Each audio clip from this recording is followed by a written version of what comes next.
The question I get asked the most when I travel the world is, please Mr. Jacobsen, can you explain to us why the stock market continues to go ever higher when we at the same time have no productivity and high unemployment?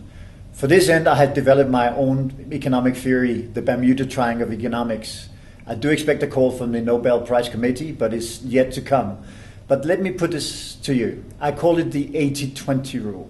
So every single economy across the world have 80% SMEs or small and medium-sized enterprises. In most countries, that means companies with less than 50 employees. So the 80% is the bigger chunk of the economy. The 80% is also 70% of the employment. And what's most important, they are 100% of all job growth. Meanwhile, the 20%, the listed companies on the Johannesburg Stock Exchange, the banks, they have access to credit, they have access to political capital.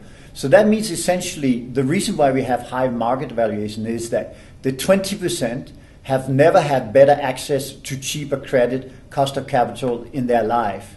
Meanwhile, the 80% is being suffocated through lack of access to capital, through banks who doesn't understand how they should do cash flows based analysis when they do credit, and ultimately also a government which are more concerned about big corporation, big job places, instead of looking at what really generate growth. And why is it that the 80% is so important? Well, it is because an SME needs to work harder, longer, cheaper, and with a huge risk tolerance, because if not, they will be taken over by a bigger company. So let me tell you, one positive step the ANC has done recently is to appoint this new Minister of Small Businesses.